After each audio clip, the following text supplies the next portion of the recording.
Okay, let's go ahead and get started. It's a couple minutes past the hour. Good morning and welcome to today's workshop. This workshop is on the proposed regulation for emulsified asphalt in the Las Vegas Valley. My name's Ted Lendis. I am the planning manager with the Department of Environment and Sustainability, and I work in the the Division of Air Quality. We appreciate everyone's participation today and throughout this rulemaking process. We've reached out to the asphalt industry, including suppliers, builders, government agencies, and the people responsible for our roadways and infrastructure.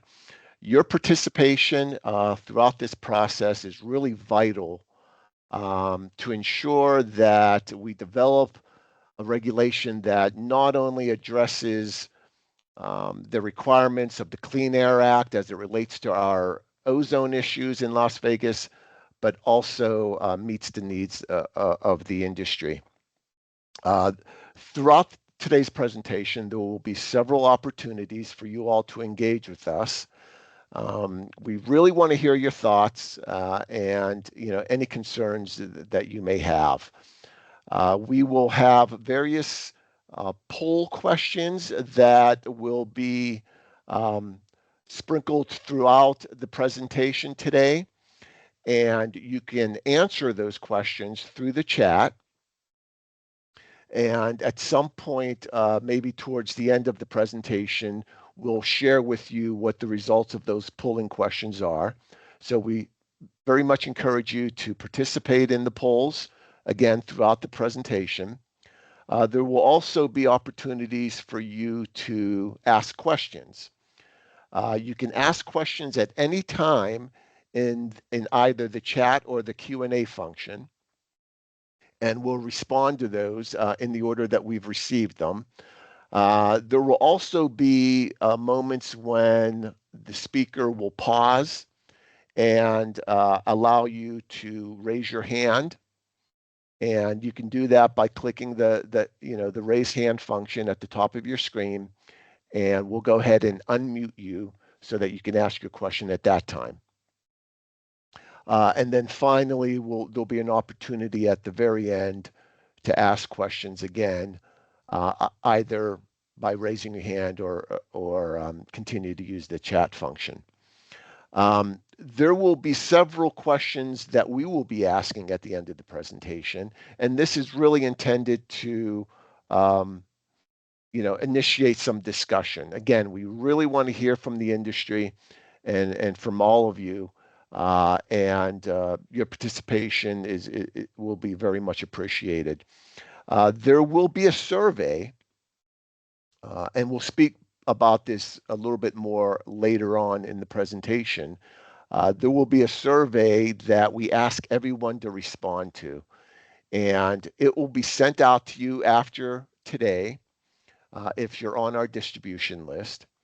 And we're really going to rely on your response to that survey to really steer us through this rulemaking process. But we'll talk about that again a little bit later.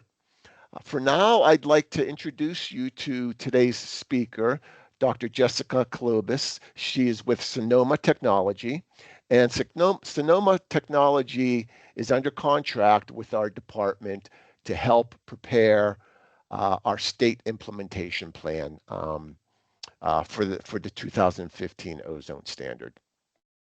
So with that, Jesse, would you go ahead and get us started? Thank you. Great. Thanks so much, Ted. Good morning, everyone. Thanks for attending today. I'm going to provide a bit of background about the legal landscape that brought us to developing this rule, and then we'll go through the rule itself. So this rule came about as part of the National Ambient Air Quality Standards, or NAAQS, and these are limits set by the U.S. Environmental Protection Agency for specific pollutants, in this case for a pollutant called ozone. These standards are meant to protect public health. And EPA designates areas as non-attainment if ozone levels are above the set NAAQS. Besides just being out of attainment, there's also classification for each area, which indicates how far out of attainment the region is. For the 2015 ozone standard, which is the standard we'll be discussing today, there's 5, starting from the lowest of marginal, meaning that's the closest to attainment, to the highest of extreme, which is the furthest from attainment. And the level of attainment or classification matters because there are different requirements at different classifications. So Clark County was previously classified as moderate for the 2015 standard, and in December 2024, just last year, EPA reclassified Clark County from moderate to serious, and this classification change was effective January of this year. So as a result of this change, Clark County's Department of Environment and Sustainability, Division of Air Quality, which is listed as DAQ in this presentation, must revise the Nevada State Implementation Plan, or SIP, by developing a new attainment plan. And this serious classification is not applicable to all of Clark County. So this map here shows Clark County, and the darker orange here is hydrographic area, or HA212. And this darker orange region is the only region that has the serious classification. So this is part of Clark County, as well as major cities like Las Vegas, Henderson, and North Las Vegas, among others. So this doesn't apply to the entire county. So a contingency measure is one of multiple required elements of an attainment plan. And like the name suggests, these are not necessarily in place unless needed. So contingency measures are triggered in 2 cases. So if an area fails to make sufficient year-over-year progress, or if an area fails to meet the National Ambient Air Quality Standard by the attainment date. So there's 2 ways these could be triggered. And US EPA would make this determination and provide that information. Contingency measures have multiple requirements. So for example, they must take effect without further action by the state or EPA. So that's why we're working through adopting this rule now, even though there will not be any requirements for compliance right away.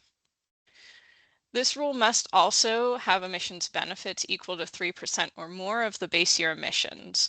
So the contingency measures need to be relatively significant so that they can make an impact on ozone if they're needed. This is a snapshot of the timeline for our attainment plan. So again, this area was classified as serious effective in January 2025. The attainment plan submission deadline is actually January 1st, 2026, so coming up quite quickly here. And then the attainment deadline, this means when the ozone levels need to actually go down. That is in August 2027. And it's important to note that if DAQ doesn't make a timely submission, the EPA can begin a sanctions clock, which could cause multiple things to happen. So for example, loss of federal highway funds, or EPA may impose a federal implementation plan known as a FIP, meaning the federal government would take control of reducing these emissions. So timely submission is quite significant here. So with that, I'm going to switch over to talking about this draft emulsified asphalt rule, which we are proposing to be a contingency measure for the SIP. And again, we will have some moments to pause for questions, and those are coming up soon. So when looking at asphalt types, there are 3 major types of asphalt: cutback, emulsified, and hot mix. And cutback asphalt has some of the largest VOC emissions, and these are already regulated by Clark County Air Quality Regulation 107. So when looking at the emissions from emulsified asphalt, these emissions were sufficient for a contingency measure, so this is why we chose emulsified asphalt. And emulsified asphalt is asphalt suspended in an aqueous solution with emulsifiers, which are essentially like soap. So now we're going to switch into an interactive poll question. So these poll questions will be available in the chat, and you can go ahead and go over to the chat if you don't already have that open to see these poll questions. Our first poll question asks, how are you involved with emulsified asphalt? So do you manufacture it? Do you sell it? Do you use it? It's helpful to understand our audience here. And I'll give you a few seconds to head over to the chat and answer that question.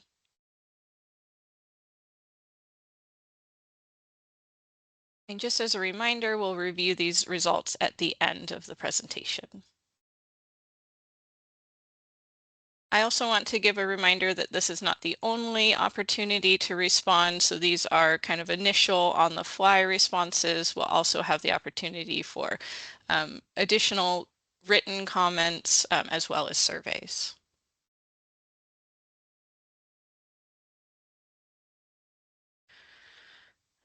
So diving more into this emulsified asphalt rule as a contingency measure, one of the important components of this category is that it has enough emissions reductions to satisfy the contingency measure requirements. And just to set a reminder that DAQ is in the initial rulemaking phase. So this is a very early outreach opportunity to get feedback from the stakeholders. There will be a number of additional opportunities to provide feedback as this rule progresses.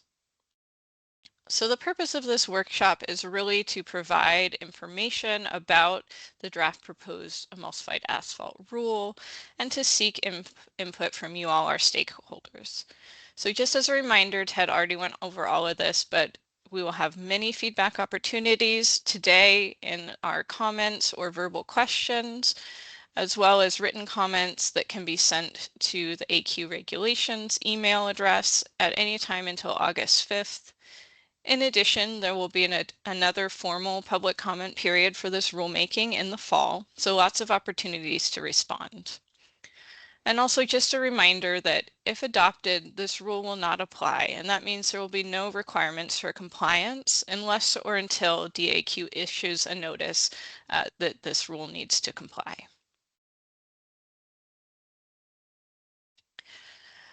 Draft rule text has been provided online as of July 15th, 2025. And just as a reminder, this is an early draft and definitely subject to change. And also because this rule will be submitted as part of a SIP, US EPA does require approval of this rule and they may request specific changes to this language. The link for the rule text is here. This was provided with the workshop materials, and I'm going to ask Sarah to drop that in the chat as well so that you can grab that rule text easily.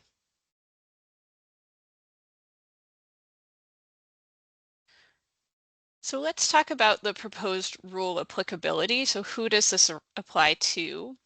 We have two major components, and that is the rule itself and then the emission standards. So the rule itself applies to all of Clark County, and it applies to the manufacturing, sale, mixing, storage, use, and application of emulsified asphalt.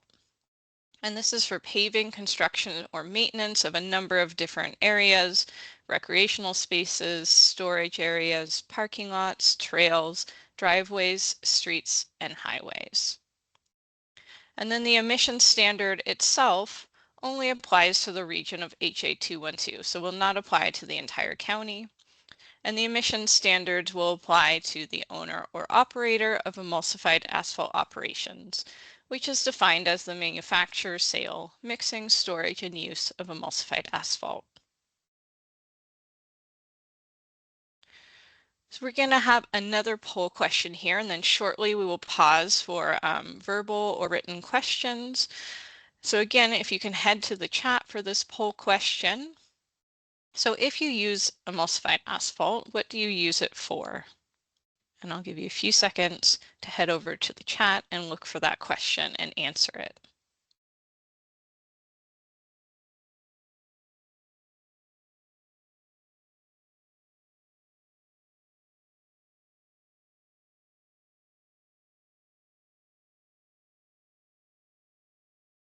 And just a reminder, we'll go over these at the end, and there will be a number of other opportunities to provide comment.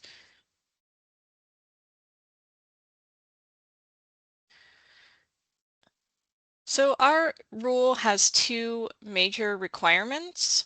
There's the emulsified asphalt standard itself, and then the record keeping or reporting requirements. So the emulsified asphalt standard currently written in the draft rule says emulsified asphalt cannot exceed a 3% volatile organic compound or VOC content by volume when used or applied in HA212. So that is again just for that smaller sub-county region. There's also record keeping and reporting requirements, which we will go over in more detail in a few slides. And really that's record keeping for VOC content, manufacturing, and sales quantity. So as currently written, it is written as a record keeping requirement and not as a reporting requirement. And this record keeping or reporting requirement is for all of Clark County.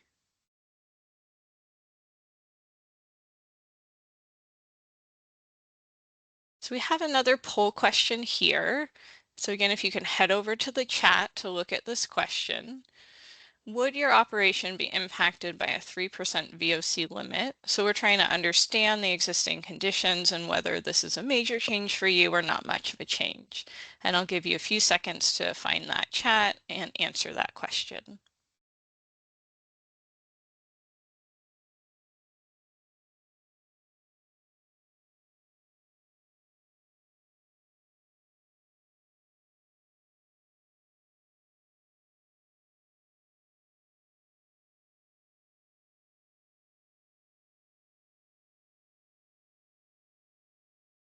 Right. So now I'm going to move on to talking about exemptions or potential exemptions from the standard itself. So we expect to have a number of exemptions, and these of course may change over time. So feedback on these exemptions would be especially useful. So again, just to clarify, the emission standard itself, which is the 3% VOC limit, would not apply if you're manufacturing or selling emulsified asphalt in HA212 for shipment and use outside of HA212. So you can still manufacture or sell above a 3% limit if it's going to be used outside of the region. You can also use or apply emulsified asphalt above a 3% limit outside of HA212. You may use emulsified asphalt above a 3% limit if it's being used solely as a penetrating prime coat, and that is within HA212, so within all of Clark County.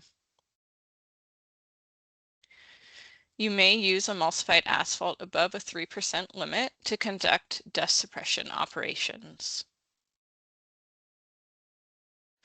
And you may use emulsified asphalt above a 3% limit within HA212 to fill potholes as described here, to fix cracks in paved surfaces, or for any emergency road repairs. This is an urgent need to return a road to a safe condition.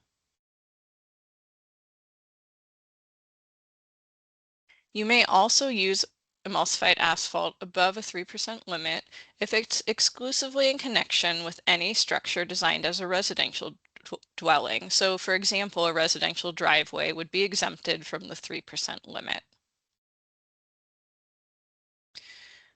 We also have an exemption currently for airport tarmacs. So I know that that's already been a lot, and I'm going to pause here and we can take questions in the chat. We can take raised hands if there are specific burning questions right now. There will be other opportunities to ask questions, or you may ask questions by email later. Are there any chat items or questions?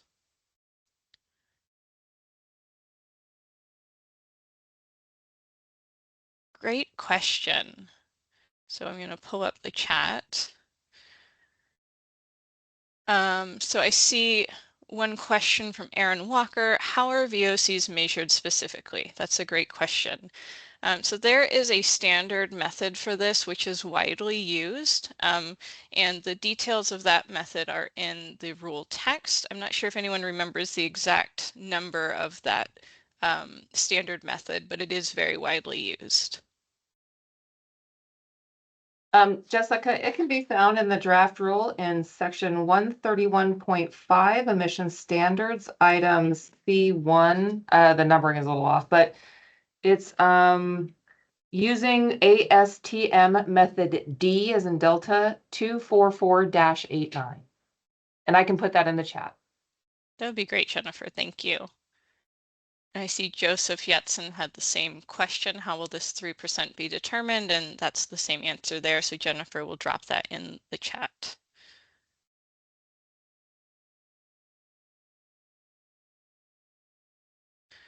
So Satra George said, can you clarify what is covered under the exemption for dust suppression? Are you referring to paving required to limit PM or strictly as palliative? Jennifer, can you take that question? Yes, give me 1 second.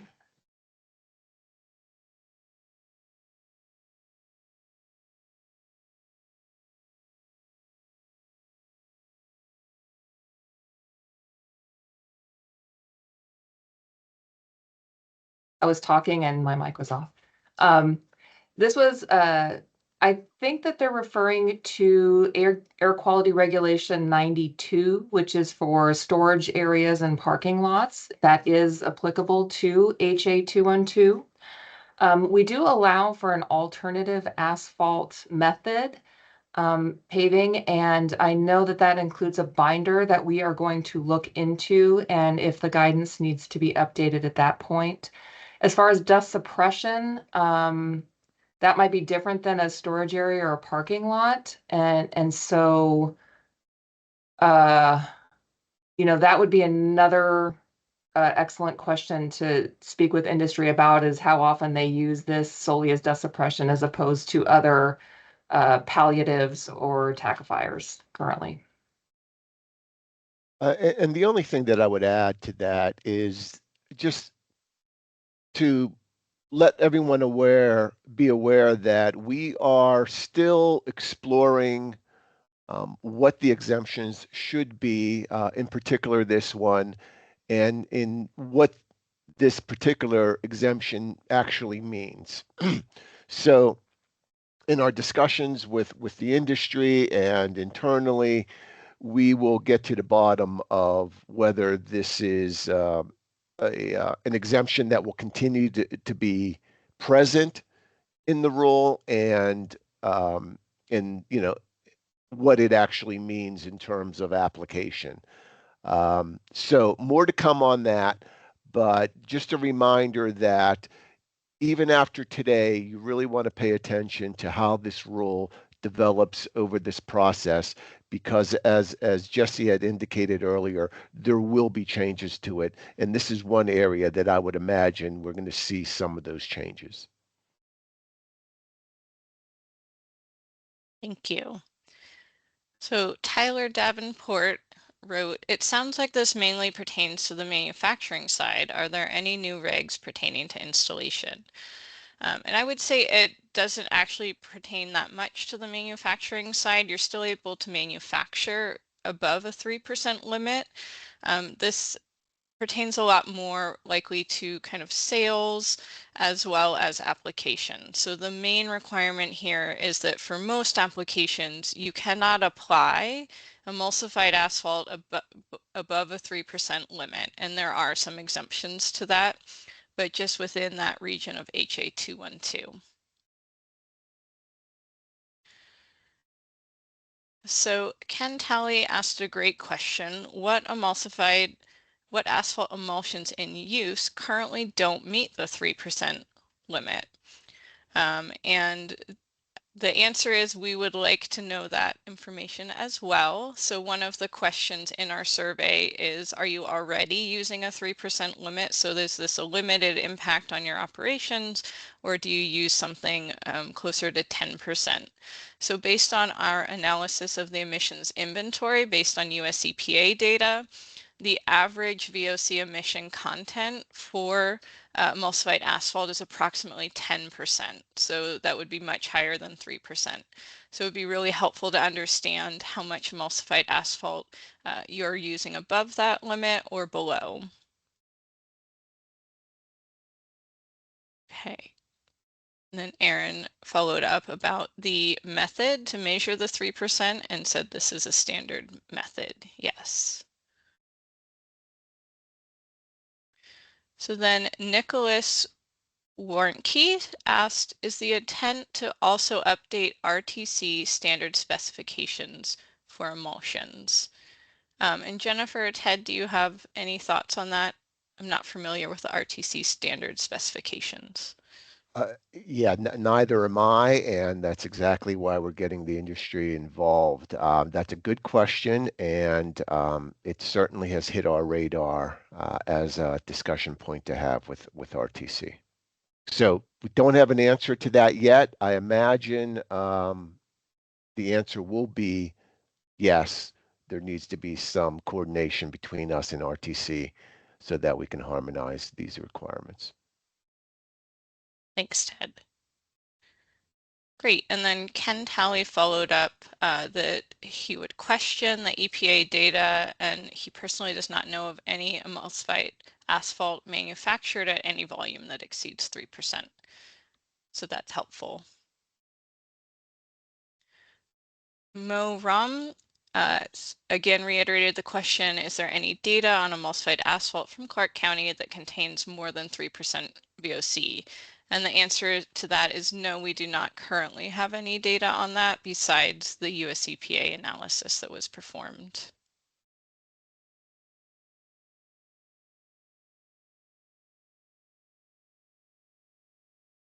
Great. And Well, I'm not, sorry, hey, go ahead, Ted. Jesse, I think your last point was an important point because, as you had mentioned starting off, there are uh, expectations that our contingency measure reduces emissions by a required amount.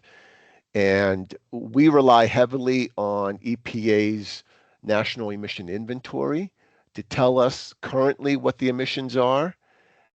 And that's how we derive our reductions when we implement a regulation such as this. So we don't have firsthand data, as Jesse indicated, pertaining to the usage. We may or may not have a better sense of that throughout this process, but we rely heavily on the National Emission Inventory.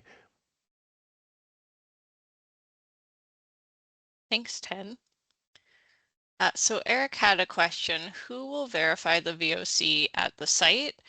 And currently this will be a record keeping requirement, so a requirement to keep records that could be requested for verification at any time. And we're going to go through a little more detail on the record keeping in the next slides, and then we'll have another opportunity for questions after that.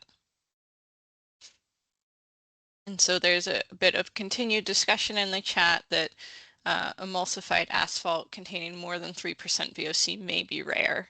And yes, certainly cutback does, and that would not be covered under this particular requirement.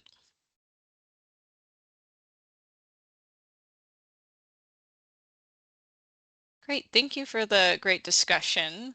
I'm going to move on, and we will have 2 more opportunities to pause for comment and questions.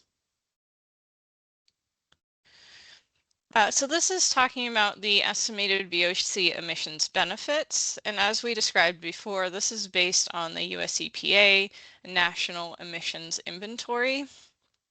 So based on US EPA data, if there were no emulsified asphalt rule, then the VOC emissions in HA 212 would be 3.14 tons per day.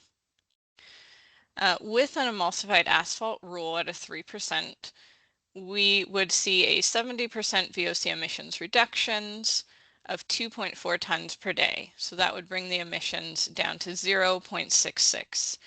And certainly the comments we've received today that perhaps this 10%, this is starting at a 10% VOC level, that may not be realistic is something that we will definitely look into.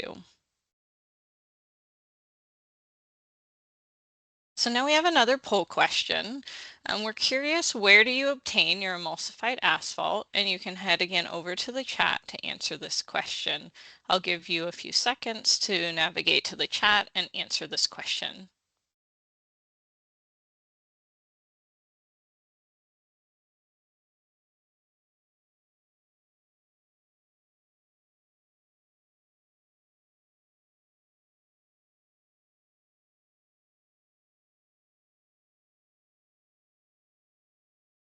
Great. So now I'm going to go into a little bit more detail about the proposed record keeping and reporting. And this again is for all of Clark County.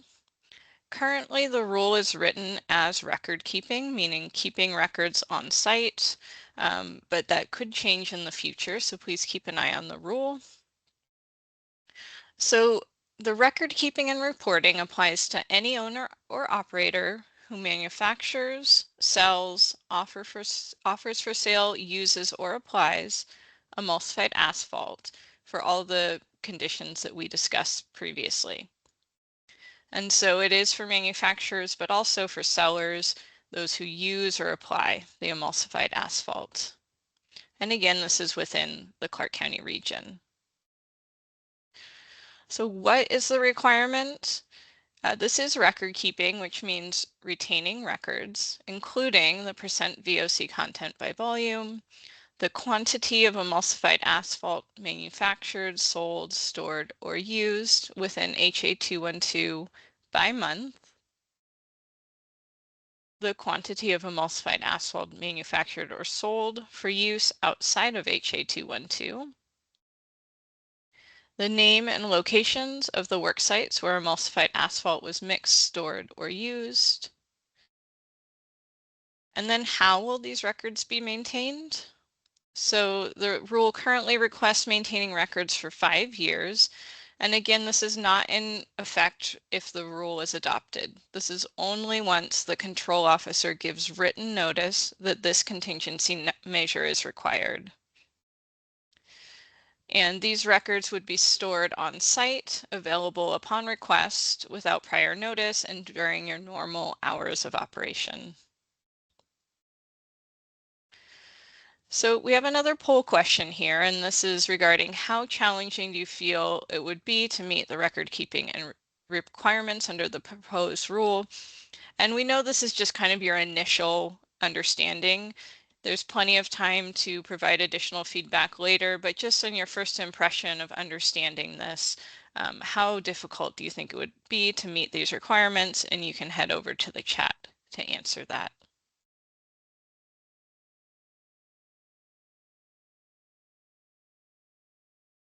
I'm going to give you all a few seconds to navigate over there and answer that question.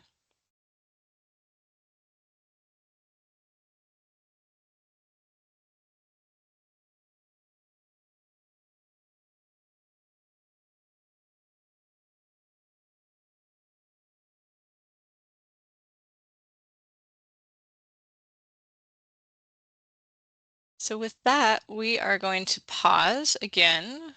There was a lot of additional information provided there about record keeping that does apply to the entire county. So if there are questions that you would like to put into the chat, and I will go back through and see if there's anything.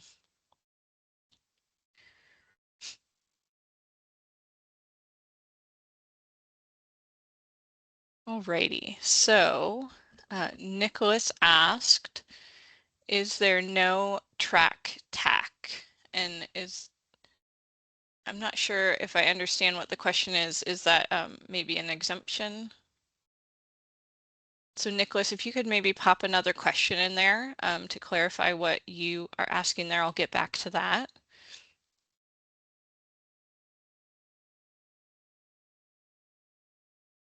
So Eric commented, it appears that a laboratory will need to test VOC for us. And that's a great question. I think it depends likely on what type of use case you have.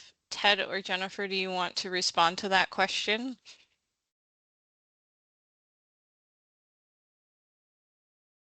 Yeah, I myself am not clear on whether it would require a laboratory. It sounds like the Eric, looked into the test method enough to come to that conclusion. Um, I would imagine that that would be performed by the manufacturer of the emulsified asphalt. And as a user, you're buying it already blended and, made and blended. So you would rely on either the safety data sheets that come with that product or the labeling that's um, on the containers themselves. But it is possible that that is an ASTM method that requires a laboratory setting to derive what the value is. And I would not expect us, I, w- I can't imagine that we would expect users and operators to perform such, you know, an assessment. So I think the answer to that is really it would be the responsibility of the manufacturer or your supplier to furnish you with that information. Great, thanks, Ted. And Nicholas clarified the track tack. He mentioned this may be an example that may have higher VOCs. However, there's very limited use in the valley.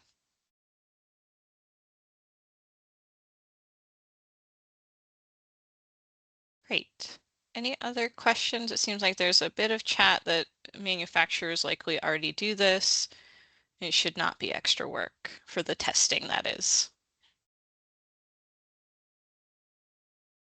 Nicholas, maybe further into the presentation towards the end when we hope to have more of an open dialogue, I would be very interested in hearing maybe a little bit more explanation about, what track tack is and how common that is in the valley if you have that.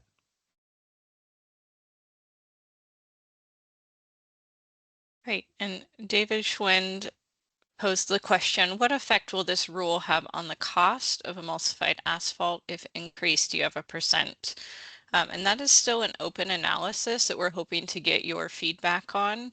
In fact, our survey asks that specific question about how you would likely comply and how much you think that might cost. So that's something we're still looking into. And of course, a number of the details of the rule impact cost significantly. So if there's any piece of the rule that's especially difficult or costly, we can certainly review that piece.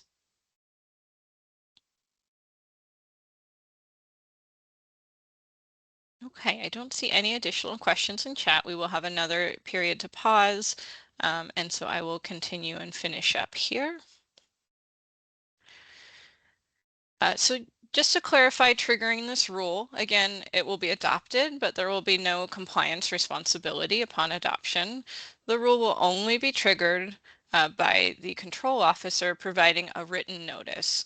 And this will be if HA212 fails to attain the standard or make sufficient progress.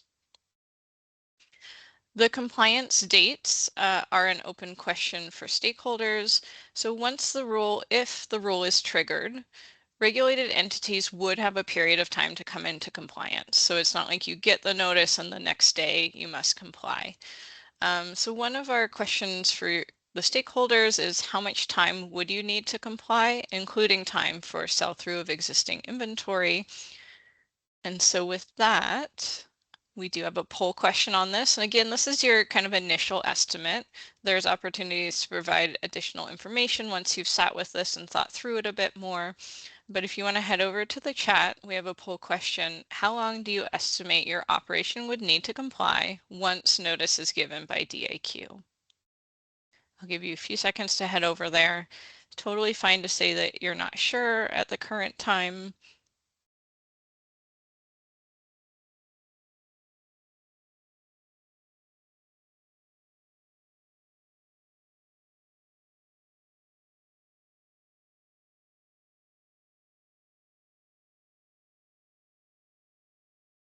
Great.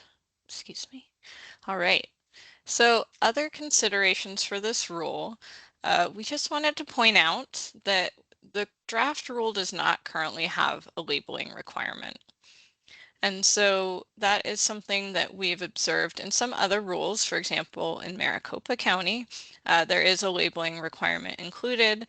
And so that is still certainly on the table if a labeling requirement would improve the rule, or if you feel like a labeling requirement is not necessary, that's already in place. Those types of comments would be great to hear from you all. Provide your feedback on whether a labeling requirement would be beneficial in this rule. So that is our coverage of the rule itself. So now we're going to move into the engagement portion, where the first thing we'll do is to look at our poll results. So I'm going to stop sharing and bring up those poll results.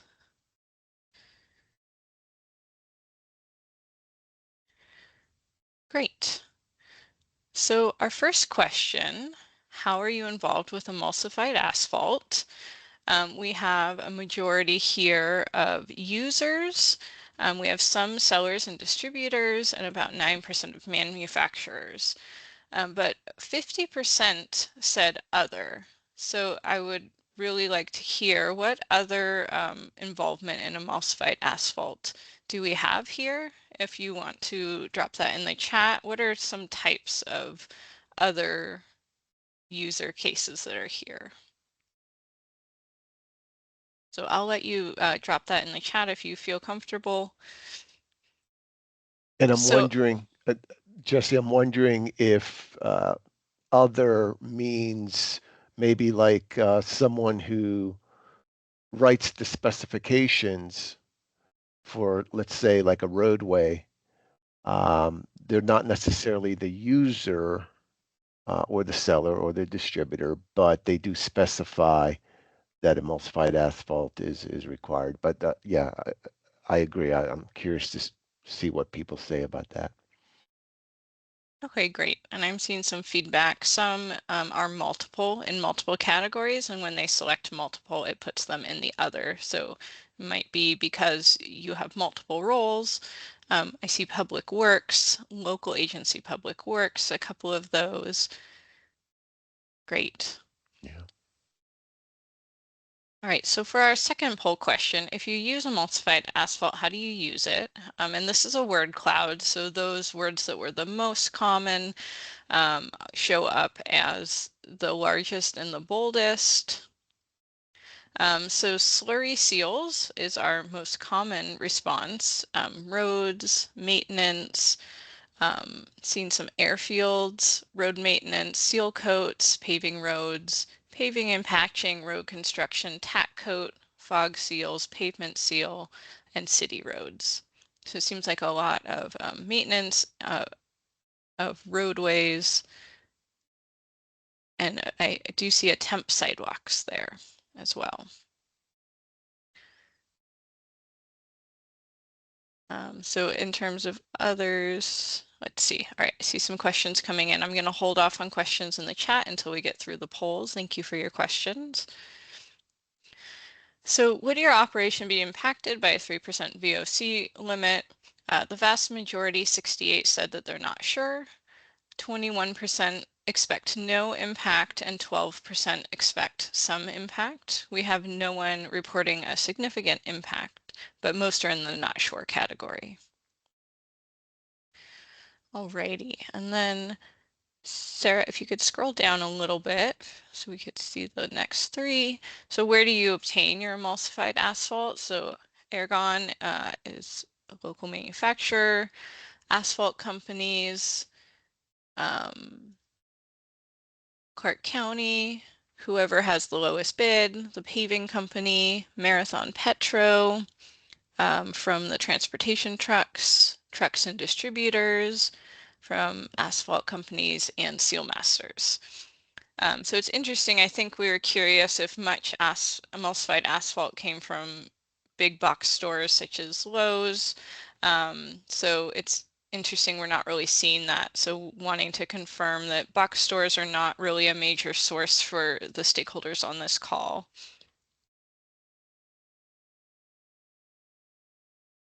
All right, so for our next poll question, how challenging would it be to meet record-keeping requirements under the proposed rule? So the majority at 46% said they're not sure. 11% said not challenging. 29% said somewhat challenging, and 14% said very challenging. So there's a variety of responses there. If you are in the very challenging category, it would be great if you could submit a written comment about what pieces of that are very challenging for you, or we can have an open discussion at the end of this poll review. And how long do you estimate your operation would need to comply once notice is given? The majority at 56% said 3 to 6 months would be needed to comply. 22% believe that they may already be compliant, 11% said less than 3 months, and 11% said more than 6 months. Great, thank you so much for answering those questions. And now I will hand it over to Jennifer, and let me reshare the slides.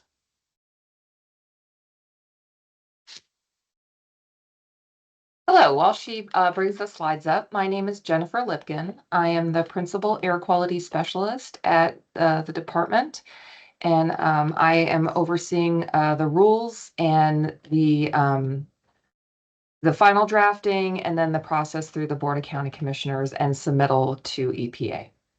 So this slide contains the rulemaking timeline. As we've stated, the draft rule was made available online July 15th.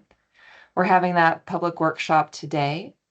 After this public workshop, we're going to get all the input that we have. We're going to, adjust the rule, get more from the surveys, information from the surveys, staff, stakeholders, and then we're going to draft another version of the rule.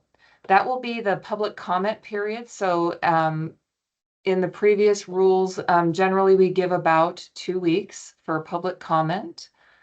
After that public comment has closed, then we are going to do a final draft of the rule. Now, there's still time to do public comment during that 30-day notice of public hearing, but that is the time period before it goes before the Board of County Commissioners.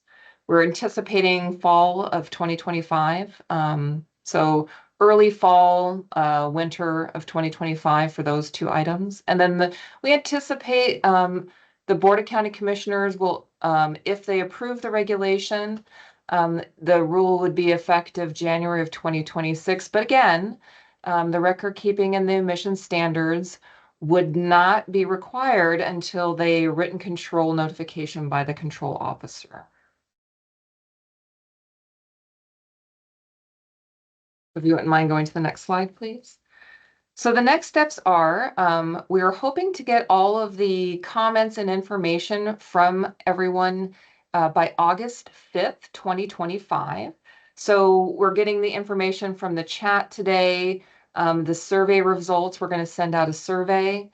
And then any additional written comments that we receive, please send those to aqregulations@clarkcountynv.gov.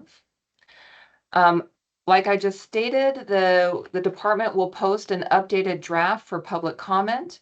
That will be followed again by a 30-day notice of public hearing before the final presentation of the proposed regulations to the Board of County Commissioners.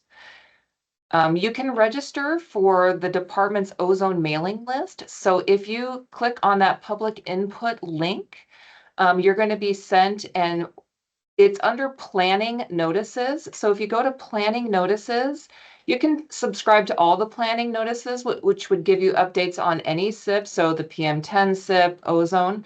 But you can also specify if you are just interested in emulsified asphalt, if you're one of this specific stakeholder, or if you want all ozone attainment plan notices. You can also sign up for other things like regulatory notices. So anytime we change air quality regulations, modify, adopt new ones, you would be notified of any public comment periods, public notice periods, and workshops. And then finally, the department has a particular web page for the ozone attainment SIP development. So that final bullet point there, that provides background information, general information about the state implementation plan, SIP development overview, and then it'll have links to upcoming workshops, links to the rule changes that are happening because of the state implementation plan and the Clean Air Act requirements. And there's also a link to that mailing list sign up there as well. Jennifer, I'm sorry if you already said this. Are we planning to put this presentation on our website? I think we were planning on doing it. That, you know, we can put it on that ozone attainment SIP because we do have a workshop tab on that, so we can post it there. Okay. And I'd like to also ask that if you represent a part of the industry that you think would benefit from a separate meeting with us, please reach out to us. You can use the AQ regulations email address that's on the screen right now. Shoot us a message and say, hey, I'm such and such of, we are either manufacturer or installer or anything of that sort. And we're very interested in having those discussions with you. We have some already scheduled. As an example, we're meeting with the Department of Aviation in the near future to talk about how it's used out at the airports. I know Public Works is present today. We're certainly interested in chatting with them. Yeah, if you're part of this industry and you feel that we could benefit from having a side discussion specific to, what you do in this world of asphalt, we're more than happy to have that discussion with you.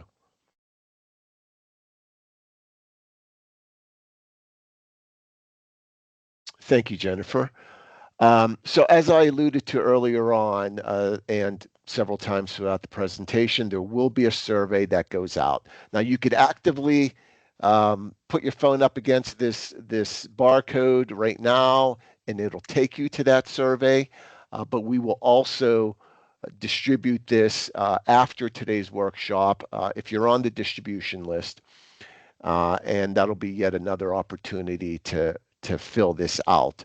I highly encourage everyone. I ask everyone to complete this survey. It should take 5 to 10 minutes, and that's a real 5 to 10 minutes. It's not like one of those things where they tell you 10 minutes and 35 minutes later you're still filling it out.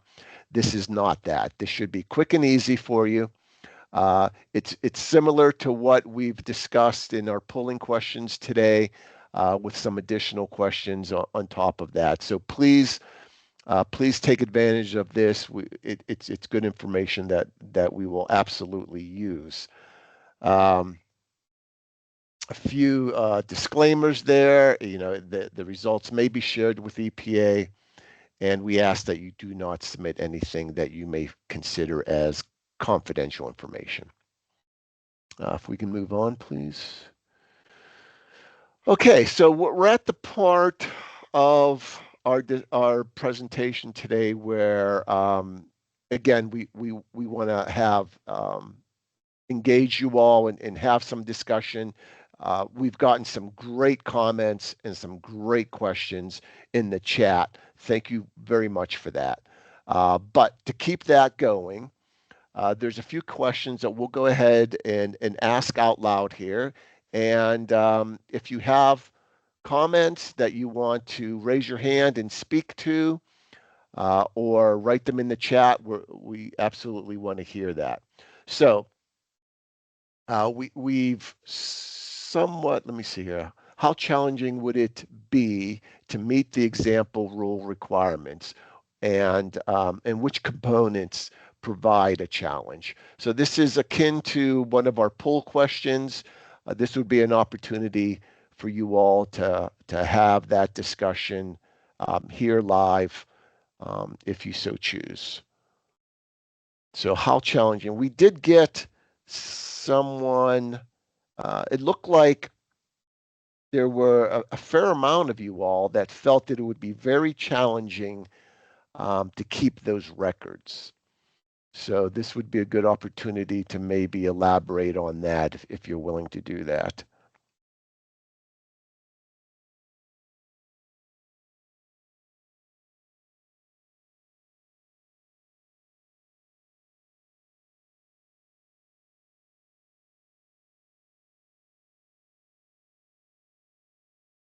Okay, I'm not seeing anything coming in the chat.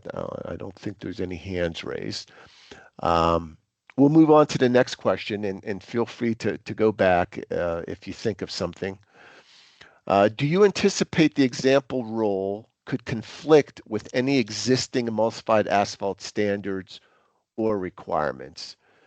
Keeping in mind also if you are someone that specifies that provides road specifications, do you anticipate that this type of rule would conflict with that?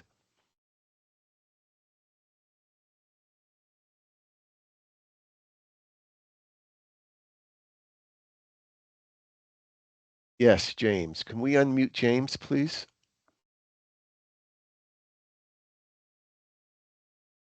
Hey, Ted and everyone, mic check. Can you hear me? Yes. Great.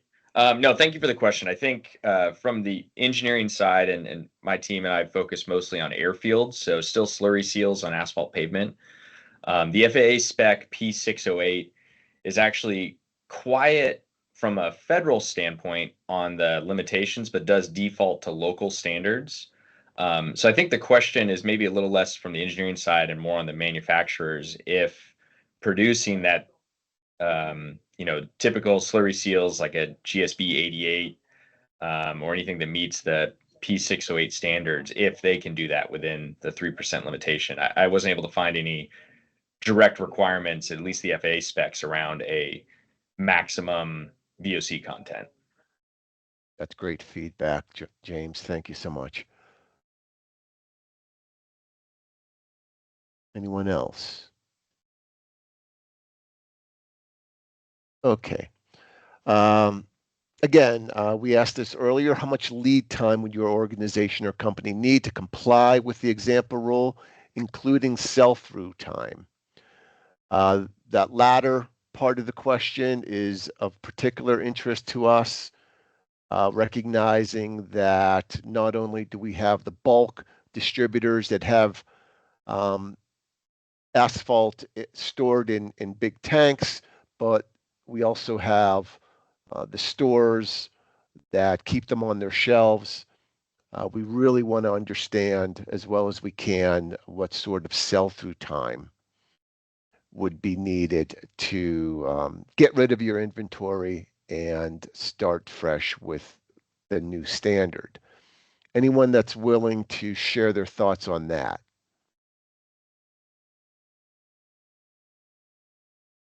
Do we have anyone in the audience today that represents the box stores? So, in other words, their customers would include the general public, homeowners, maybe small business owners that would be inclined to apply emulsified asphalt on their pavement themselves as opposed to a conventional commercial type operation. Do we have anyone present that could speak from that perspective?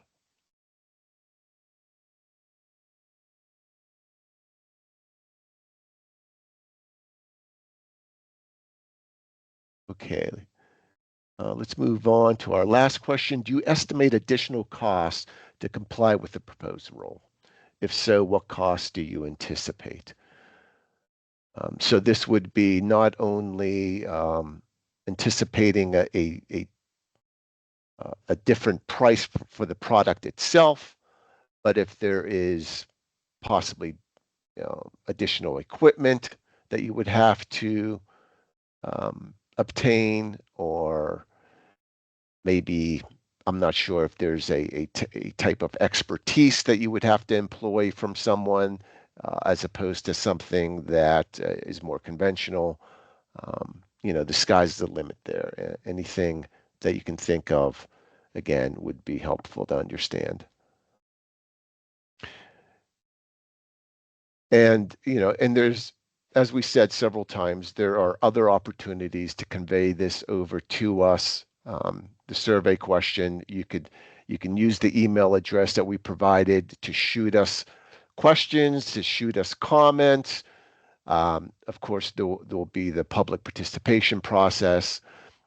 Ideally, and the way that we like to operate here in the department is we really want to get the issues resolved before the rule goes out to public participation.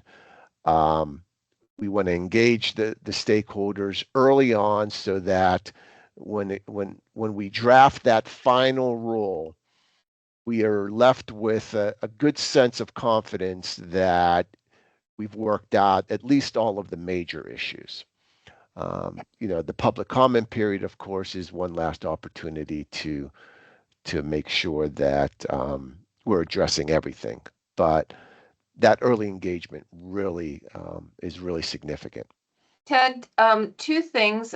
We never circled back to the track tack. And then also, did you want to explain about the exemptions? If you are looking at those exemptions and thinking that they're going to stay, did you want to expound on that a little bit more? Yeah, we can talk about both of that. I think someone did. I think there was a little bit of discussion about the track tack, and I guess the term is no track tack. Is that correct? And I'm just eyeballing the comments I'm here. assuming they're using that out at the speedway, so for a very specific purpose. And I don't know how many tracks they have out there, paved tracks. So Is someone willing to raise their hand and come on the mic and explain to us what no track tack means? You're the experts. That's why we're reaching out to you. Yeah, go ahead. This is my name is Moore Rahman. I work for Argon Asphalt and Emulsion, Yes. local manufacturer in Las Vegas or Clark County. We do have a product called trackless tack or no track tack. It has been used in the racetrack, I believe, in the past. And Clark County also has limited uses of that product. And if it is my understanding is if it is an emulsion product, I can speak on my behalf. If it is an emulsified asphalt, it will not have more than 3% VOCs unless some manufacturer makes that product with a solvent. When I say solvent, meaning diesel, kerosene, jet fuel, that kind of thing, Right. And then at that point, we usually call that a cutback asphalt. It's not a emulsion anymore. And like I said, that is from our standpoint and my company's standpoint. Yeah. Yeah. No, thank you for And that. Go ahead, please continue. no, I was just going to say, yeah, it's a great product. It enhances the adhesion between the asphalt layers, and it tracks less. But that's a separate discussion. That's something different. One other question I have is it's not listed on the last presentation, but maybe it's not the right forum or maybe it's not the right question. That's okay.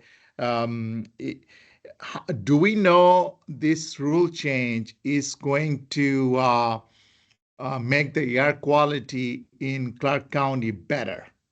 Do we know that, or we're not even allowed to ask that question because this is coming from EPA? Yeah. No, you can absolutely ask the question, and it's a very good question. So, I mean, the short answer is anytime we limit the amount of VOCs that go out into our atmosphere, that is a good thing, at least from our perspective, certainly from the perspective of air quality. For those of you that may not be overly aware or aware at all of how VOCs are related to ozone. We do not necessarily regulate sources of ozone, at least not direct sources of ozone. Ozone is a problem for us because precursors go up into the atmosphere and they react with the sunlight photochemically, and they create ozone at the ground level. Those precursors, one of which, as you probably have guessed at this point, are volatile organic compounds, VOCs, and then the other one is oxides of nitrogen, which of course is a product of combustion. So there, we anticipate, as we shared that slide with you earlier, we anticipate a pretty significant reduction in daily emissions in the order of just under 3 tons per day. So that in and of itself will reduce the amount of precursors that's out there and available to photochemically react and then turn into ozone. The second half of that question is, what are we required to do? And this goes back, if you recall, Jesse's discussion on what a contingency measure is, why it's triggered, the intent of a contingency measure. It is to ensure that the region is continually advancing towards attainment. So this contingency measure, and I just want to drive the point home. We've said it, but I want to make sure that it's understood. It is not certain that this will ever get triggered. The Clean Air Act and EPA policy requires that we put the rule in place so that it's ready to go when we need it. But that actual trigger of when the requirements come into play is if we do not attain the standard by the deadline. Of course, our intention is to attain the standard.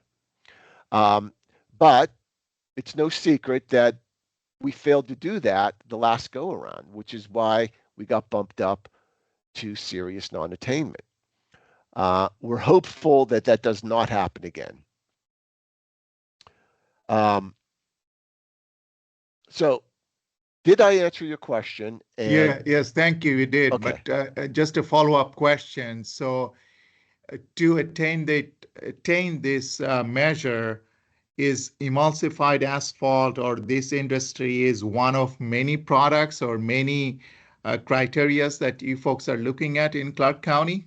Absolutely, yes. Okay, yes. Good thank question. you. That's what I figured. Yeah. Yeah, and not only, I mean, we're considering additional industries here today, but I want to remind you, you all, that this is our second go around, right? The first time when we were classified as moderate, we promulgated. Jennifer, help me. How many rules were there? Like 9? Yeah, like probably 12. But you're talking about CTG rack specifically? Yeah, so like there was 9. Yeah, we touched a variety of industries the first time around, to include gas stations and surface coaters and graphic arts, etc. This time around, we're looking closely at the asphalt industry. Thank you. A question that I have for you, sir, or anyone else, is, I really want to understand how emulsified asphalt is used. I understand that it's used as a slurry, presumably to add that top layer on either existing or new asphalt, maybe to preserve it, to seal it, in other words. Is it ever used as an asphalt for asphalt concrete, where you're actually mixing it with the aggregate and you're building roads with it? Is there an application in that sense, for emulsified asphalt? No, sir. This Emulsion is typically used for, I would say, 99% of the time for any pavement preservation surface treatments. And that could be a slurry seal, micro seal, chip seal, fog seal, scrub seal, you name it, varieties of surface treatments. And it is not used in the hot mix asphalt concrete, which is we call it paving, and which gets mixed with larger aggregate. And we do not use emulsion or emulsified asphalt in hot mix asphalt concrete. So you're correct. Okay. But on pavement preservation surface treatment, we also use aggregate with emulsion, but it's a smaller size, and those go down as a very thin layer to preserve the surface treatments, to preserve the roadways. And I'm sure there's a Eric, he raised his hand. He's a good friend of ours and our customer. He can speak to that too. Yeah. Okay. Would that be considered a chip coat? Yeah, the emulsion can be used as a chip seal emulsion too. Yes. Okay. Eric, thank you. And Yeah, Eric, thank yeah, you. Eric Reim says, well, American Pavement Preservation, PPG companies. I just want to add to what Mo had said. The emulsions at trackless tack specifically are used in paving operations. So as before the paving is placed, the hot mix asphalt, they spray that tack down to keep the two layers adhered, if that's a simple way to put it. That's what trackless tack is used for. And that's where emulsions are used for as well in the paving operation. There's quite a bit of emulsion used for that. So just a comment. Okay. And how does that differ, if at all, from what did we call that term? Prime coat? Is that what we called it Are you talking early about on? the binder? No, not the binder. The binder is the asphalt itself, right? Um, but under the exemptions, we were talking about Oh, tack coat, penetrating. No, penet- penetrating prime coat. Yeah. yeah. If someone is using an emulsion on a very low residue, it can be used as a prime coat on a dirt surface. And the idea is it penetrates or tends to penetrate the dirt or the soil underneath the asphalt pavement. Oh, So okay. that's what the exemption comes in. Yeah. Okay. So It does not get used with any aggregate or any sand or anything like that. It gets sprayed on a surface of soil or dirt or aggregate base course. Yeah, if that it, makes sense. Yeah. yeah, it does. It does. So that's a little bit different than, or a lot different than what Eric was describing as. Yes, Okay. that Understood. is correct. Okay. Good information. Thank you. Anyone else, please?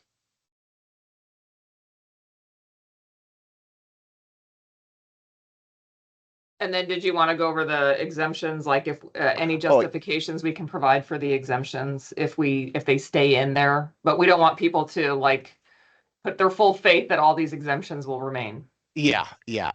Thanks for that reminder. Well, I touched on this briefly earlier, and when I was saying that, the role is going to change, that's very clear. And if you want to be in tune with that, please follow along throughout this process, stay engaged, and I guarantee you that you will have opportunities to see every version of this. One of those areas that I would anticipate the most change, or at least some of the change to occur, is under the exemptions. We had two approaches that we could have taken today. One would have been not to present any exemptions to you, and to hear what you all had to say, and the arguments that you're willing to make in order to get exemptions into the rule. Um, the other approach, which is what we've done here today, is to present some ideas of exemptions. Some of these are things that we have seen in other rules, and at least there's at least one example of something that we just came up on our own. Um, so again, this can change significantly, and we may pare this down to two or three things, if that.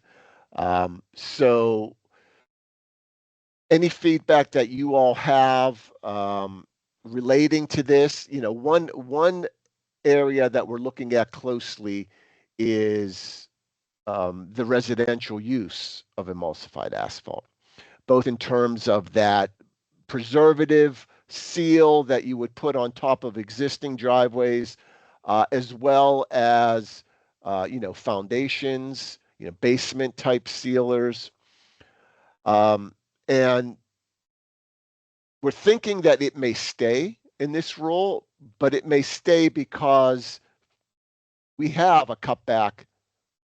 No, I'm sorry. We have an architectural and industrial coatings rule that we promulgated the first time around, about a year ago, and that does capture that type of application where residential structures, foundations, driveways, as well as any architectural structure, I think, is covered by that rule. And it needs to be a low VOC material. This is a rule that is currently in place. So it's likely that we'll keep it here because we don't want those applications to be addressed by this rule when it's already being addressed by a separate rule. But this other stuff, including the dust suppression, we intend to have those talks with the industry and to assess whether uh, that needs to stay in here. We in the department, and I think Jennifer spoke to this briefly earlier. In the department, we have a regulation that dictates what's the term, Jennifer? Is it alternative paving? Alternative asphalt paving for unpaved storage lots and parking lots. Okay, so if you can imagine that you've got this sort of staging area, there is an alternative to paving it with conventional, asphalt concrete. Um, and we have guidance on what that looks like. And we're going to have to update that because right now the guidance suggests that you use um, a asphalt cement that is high VOC. So that's going to have to change. Um, but I suspect it'll continue. Will continue to allow that as an exempted source. And we have a few questions in chat on this that I wanted to read out. Yeah, let's do it. So James Long indicated that they don't usually use the term airport tarmac. The term that they would suggest is airfield pavement. So just to put that out there on our radar. And then Jessica Goza-Tyner asked the question, would the term airport tarmac include all surfaces within the security fence of the airfields? Yeah, so excellent question, and something that we ourselves were contemplating inside internally here in the department. Uh, Our concern was whether it can hold up to aircraft travel. That was our concern, and we're going to have those conversations with, at the very least, Department of Aviation, if not other entities. So to your question, I think what that translates to is we're concerned about where the airplanes travel, but obviously there's a lot of paved areas within that confined space that's not necessarily for aircraft travel. And so we would not extend it out to that. What we're thinking is if there's an issue with durability, how it holds up to the heat, I don't know, whatever the situation may be, then we will address that for aircraft. But if it's good enough for our roadways outside of the airport, then we would have to assume, unless there's an argument that someone can make, we would have to assume that it's also um, adequate for ground control equipment at the airports. That's not an aircraft. Does that hopefully that answers your question?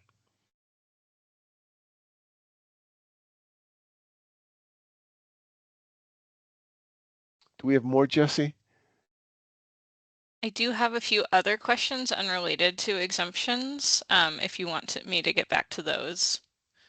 Can I ask a quick question? Is there any conflict if people are using not cutback, but emulsified asphalt for dust suppression operations, not directly related to pavement? Would there be a conflict with any other regulations that you guys are aware of in the field?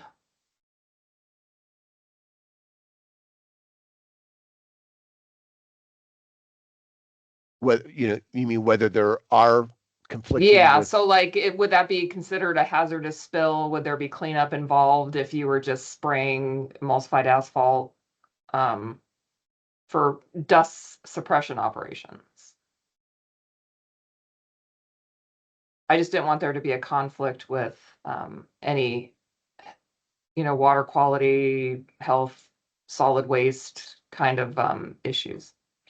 I think there was a comment earlier on that I saw just briefly that spoke to runoff.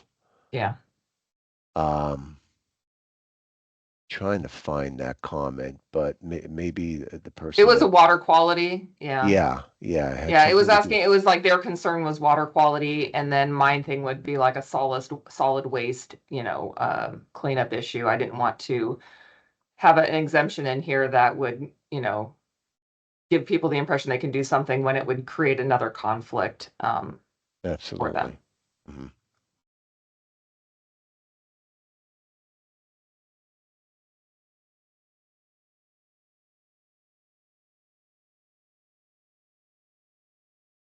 Okay, we can come back to that if someone thinks of something. Jesse, you said that there were some other questions? Yeah, I'm gonna start at the bottom and work my way back up for all of those who've submitted questions. So Nicholas asked, this rule proposal is just for bituminous asphalt, is that correct? Bituminous asphalt. That one. Yes. Yes, that is correct. Great. And we have a definition of emulsified asphalt. And so it's just liquefied by mixing with water, an emulsifying agent used for the purpose of paving and repairing roads and surfaces. So we would fall back to that definition if that helps answer that question.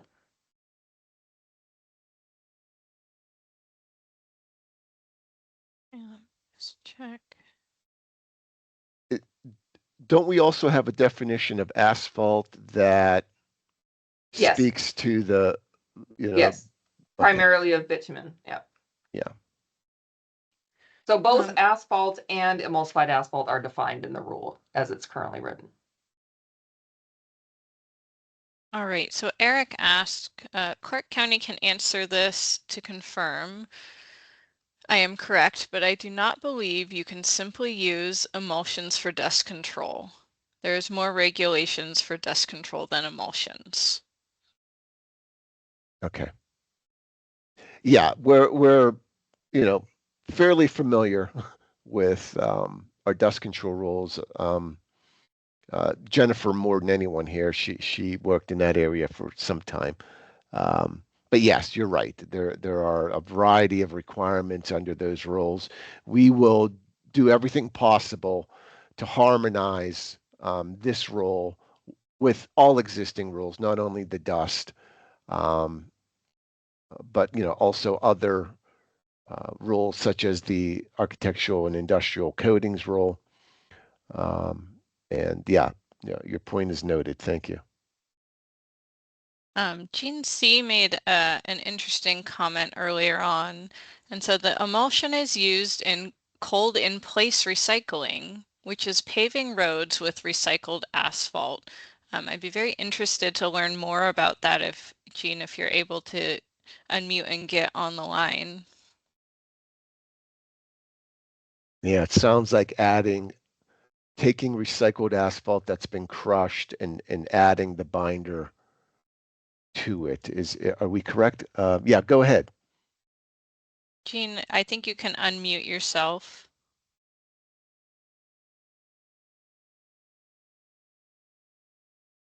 Or Sarah, can you chime in how we do that?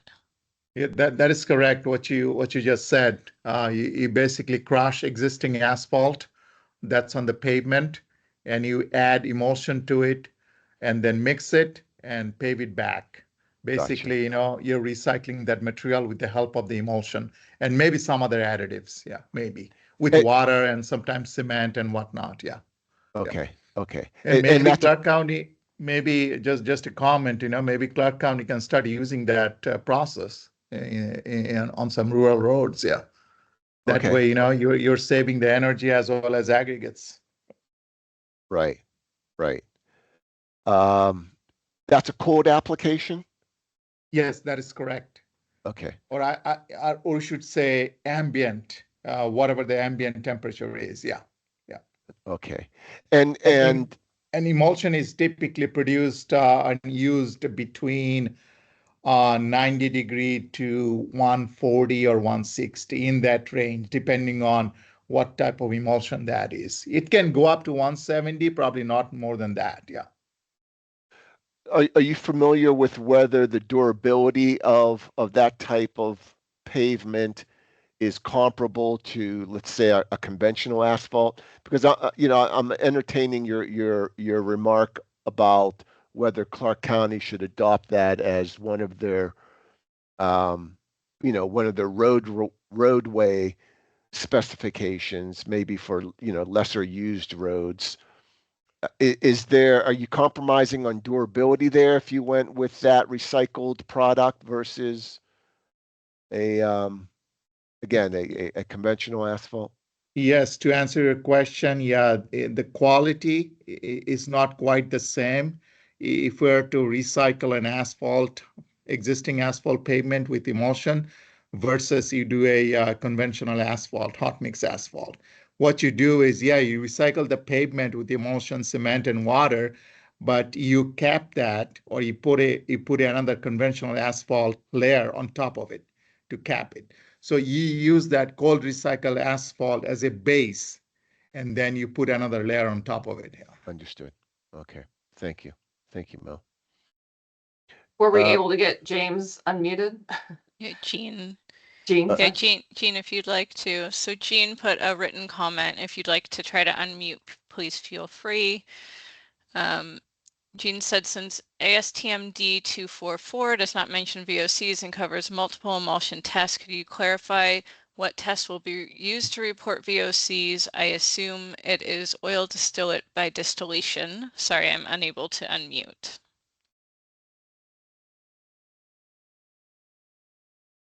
I think someone answered that question. Aaron did, I believe. Let's see. I don't know if Aaron is still around. He can speak to that. Where is it?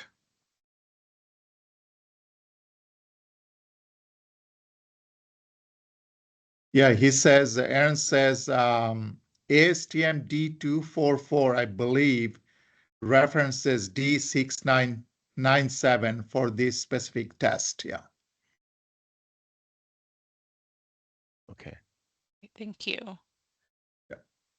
Hey, Gene, you can see that comment, that Aaron made, yeah, earlier at 10:51 a.m. Great, thank you.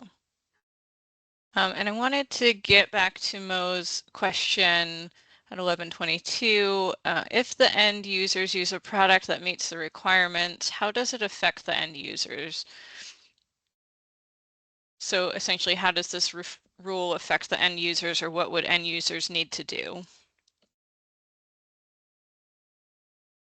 After it's installed or before it's installed? So the term end user can capture a lot of different things. I think that I tried to answer someone concern or question. I think someone I think his name is Sergeant from City of Henderson. He was saying this rule change is going to affect us, meaning a local public agency. I said not so much. It's going to affect the manufacturer like us. Yeah, as a owner agency, you may have to verify this, that emulsified asphalt does not contain more than 3% VOC. That was my comment, So Now, yeah, it is going to affect them, but not as much as the manufacturers. Yeah. So I would agree with everything that Mo just said, and I'm happy to to answer anything additional relating to that. Great. So Ken asked, I have yet to hear where this effort will improve air quality or meet the goals discussed. I know we've chatted through this a few times, so it might be helpful to just reiterate this. I'm sorry, the overarching question was what? How will this effort improve air quality or meet the goals discussed? Okay. So there are multiple goals, but I'll start with the first part of the question, how it would improve the quality of the air, and that is simply by reducing the amount of VOCs that are volatilized and go up into the atmosphere. Again, VOCs themselves are not a criteria pollutant. There are no health-based standards for VOCs, but it is a precursor to ozone, and ozone is a big problem. It's a challenge for us here in Las Vegas, as well as many of the other southwestern states. It seems to be worsening for us, and the traditional ways of reducing emissions, don't seem to be enough. We have to go above and beyond to get the ozone under control. So, the answer is yes. It improves air quality, uh, and by the amount that we had shared earlier on that slide, it brings us from over 3 tons per Hey, how are day. you doing? Let me mute him. It brings us from over 3 tons per day down to less than 1 ton per day. And that's a real change. That's a real improvement.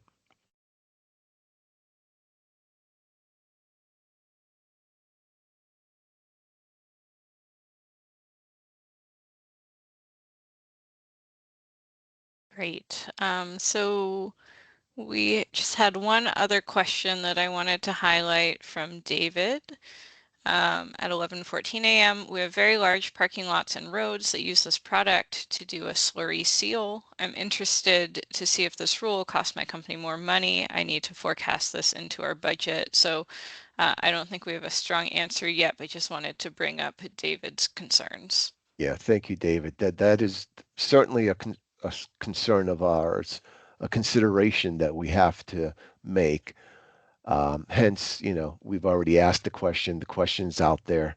I'm almost certain that it's included in the survey, so that'll be another opportunity to weigh in on that. So at this point, we can only speculate in terms of differences in cost.